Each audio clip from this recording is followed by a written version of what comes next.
ജെറമിയ 22 അധ്യായം. കർത്താവ് അരുളി ചെയ്യുന്നു, നീ യൂദാ രാജാവിന്റെ കൊട്ടാരത്തിൽ പോയി അറിയിക്കുക, ദാവീദിന്റെ സിംഹാസനത്തിലിരിക്കുന്ന യൂദാ രാജാവായ നീയും നിന്റെ സേവകരും ഈ കവാടത്തിലൂടെ പ്രവേശിക്കുന്ന നിന്റെ ജനവും കർത്താവിന്റെ വാക്ക് കേൾക്കുവിൻ എന്ന് പറയുക. കർത്താവ് അരുളി ചെയ്യുന്നു, നീതിയും ന്യായവും നിർവഹിക്കുക, കൊള്ളയടിക്കപ്പെട്ടവനെ അക്രമിയുടെ കയ്യിൽ നിന്ന് രക്ഷിക്കുക, പരദേശിയോടും അനാഥനോടും വിധവയോടും തിന്മയോ അതിക്രമമോ കാട്ടരുത്. ഈ സ്ഥലത്ത് നിരപരാധന്റെ രക്തം വീഴ്ത്തുകയും വരുത്. ഈ വാക്ക് അന്യോന്യം അനുസരിച്ചാൽ ദാവീദിന്റെ സിംഹാസനത്തിലിരിക്കുന്ന രാജാക്കന്മാരും അവരുടെ സേവകരും ജനവും ഈ കൊട്ടാരത്തിന്റെ കവാടങ്ങളിലൂടെ രഥങ്ങളിലും കുതിരപ്പുറത്തും സവാരി ചെയ്ത് പ്രവേശിച്ചുകൊണ്ടിരിക്കും. എൻ്റെ ഈ വാക്ക് അനുസരിച്ചില്ലെങ്കിൽ ഞാനാണ് ഈ കൊട്ടാരം നാശകൂമ്പാരമായി തീരും. കർത്താവാണ് ഇത് അരുളി ചെയ്യുന്നത്. യൂദാ രാജാവിൻ്റെ കൊട്ടാരത്തെക്കുറിച്ച് കർത്താവ് അരുളി ചെയ്യുന്നു, നീ എനിക്ക് ഗിലെയാദ് പോലെയും ലെബനോൻ കൊടുമുടി പോലെയുമാണ്. എങ്കിലും ഞാൻ നിന്നെ മരുഭൂമിയാക്കും, ഒരു വിജന നഗരം. നിനക്കെതിരെ ഞാൻ ആയുധധാരികളായ സംഹാരകരെ ഒരുക്കിയിരിക്കുന്നു. നിന്റെ അതിവിശിഷ്ട ദേവദാരുക്കൾ അവർ വെട്ടിവീഴ്ത്തി തീയിലെറിയും. ഈ നഗരത്തിനടുത്തുകൂടെ അനേകം ജനതകൾ കടന്നുപോകും. ഓരോരുത്തരും അയൽക്കാരനോട് ചോദിക്കും, ഈ മഹാനഗരത്തോട് കർത്താവ് എന്തുകൊണ്ടാണ് ഇപ്രകാരം പ്രവർത്തിച്ചത്?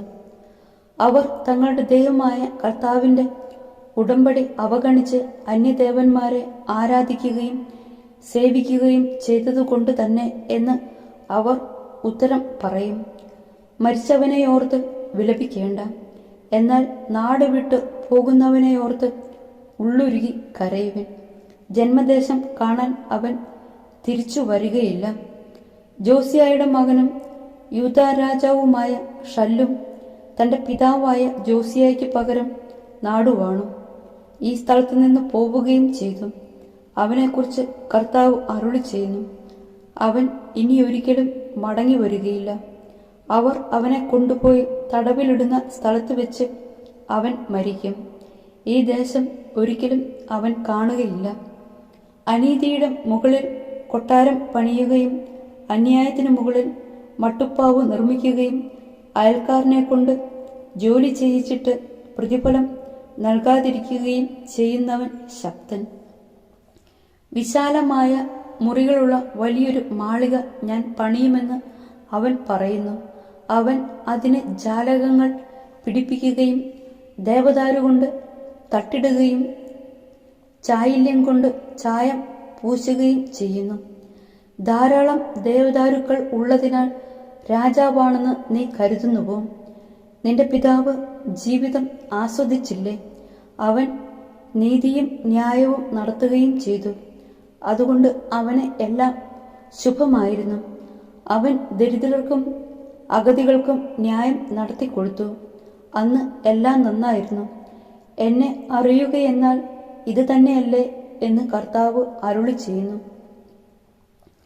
എന്നാൽ നിന്റെ കണ്ണും കരളും വഞ്ചനയിലൂടെ ലാഭമുണ്ടാക്കുന്നതിലും നിഷ്കളങ്ക രക്തം ചിന്തുന്നതിലും മർദ്ദനവും അക്രമവും അഴിച്ചുവിടുന്നതിലും മാത്രം വ്യാപൃതമായിരിക്കുന്നു. അതുകൊണ്ട് ജോസിയായുടെ മകനും യൂദാ രാജാവുമായ യെഹോയാക്കീമിനെക്കുറിച്ച് കർത്താവ് അരുളി ചെയ്യുന്നു, ഹാ എൻ്റെ സഹോദര, ഹാ എൻ്റെ സഹോദരി എന്നു പറഞ്ഞ് ആരും അവനെ ചൊല്ലി കരയുകയില്ല. ഹാ എൻ്റെ യജമാനനെ, ഹാ എൻ്റെ പ്രഭോ എന്നു പറഞ്ഞ് അവനെ ഓർത്ത് വിലപിക്കുകയില്ല. കഴുതയെപ്പോലെയായിരിക്കും അവനെ സംസ്കരിക്കുക. അവൻ ജെറൂസലേം കവാടത്തിന് പുറത്തേക്ക് വലിച്ചെറിയപ്പെടും. ലെബനോനിൽ ചെന്ന് നീ നിലവിളിക്കുക. ബാഷാനിൽ നിന്റെ ശബ്ദം മുഴങ്ങട്ടെ. അബാറമിൽ നിന്ന് ഉച്ചത്തിൽ കരയുക. നിന്റെ കൂട്ടുകാർ നാശമടഞ്ഞിരിക്കുന്നു. നിന്റെ ഐശ്വര്യകാലത്ത് ഞാൻ നിന്നോട് സംസാരിച്ചു, ഞാൻ അനുസരിക്കുകയില്ല എന്ന് നീ പറഞ്ഞു. ചെറുപ്പം മുതലേ നീ എൻ്റെ വാക്ക് കേട്ടില്ല. നിന്റെ ഇടയന്മാരെ കാറ്റ് പറപ്പിക്കും, നിന്റെ ഉറ്റവരെ അടിമകളാക്കി കൊണ്ടുപോകും. അപ്പോൾ നിന്റെ ദുഷ്ടതയെക്കുറിച്ച് നീ ലജ്ജിക്കുകയും അമ്പരക്കുകയും ചെയ്യും. ദേവദാരുക്കളുടെ ഇടയിൽ കൂടുകൂട്ടി ലെബനോനിൽ വസിക്കുന്നവളെ ഈറ്റുനോവ് കൊണ്ടെന്ന പോലെ പുളയുമ്പോൾ എപ്രകാരമായിരിക്കും നീ ഞെരുങ്ങുക?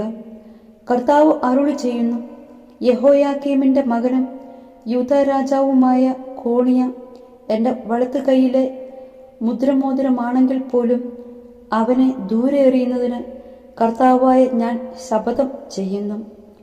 നിന്റെ ജീവനെ തേടുന്നവരുടെ കയ്യിൽ, നീ ഭയപ്പെടുന്ന ബാബിലോൺ രാജാവായ നബൂഖദ്നേസറിന്റെയും കൽദായരുടെയും കയ്യിൽ നിന്നെ ഞാൻ ഏൽപ്പിച്ചു കൊടുക്കും. നിന്നെയും നിനക്ക് ജന്മമേകിയ അമ്മയെയും മറ്റൊരു നാട്ടിലേക്ക് ഞാൻ ആട്ടിപ്പായിക്കും.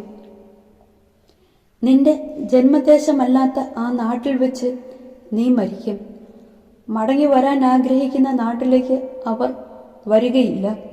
ഈ കോണിയ ആർക്കും വേണ്ടാതെ പുറന്തള്ളപ്പെട്ട പൊട്ടക്കലമാണ്. അവർക്ക് അജ്ഞാതമായ നാട്ടിലേക്ക് അവനും മക്കളും എന്തിന് ചുഴറ്റിയെറിയപ്പെടുന്നു? ഓ ദേശമേ, ദേശമേ, ദൈന്യദേശമേ, കർത്താവിൻ്റെ വാക്ക് കേൾക്കുക. കർത്താവ് അരുളി ചെയ്യുന്നു, സന്തതിയില്ലാത്തവനെന്നും ജീവിതത്തിൽ പരാജയപ്പെട്ടവനെന്നും ഇവനെ എഴുതി തള്ളുക. ദാവീദിന്റെ സിംഹാസനത്തിൽ ഇരിക്കുന്നതിനും യൂദായിൽ ഭരണം നടത്തുന്നതിനും അവന്റെ സന്തതികളിൽ ആർക്കും ഭാഗ്യമുണ്ടാവുകയില്ല.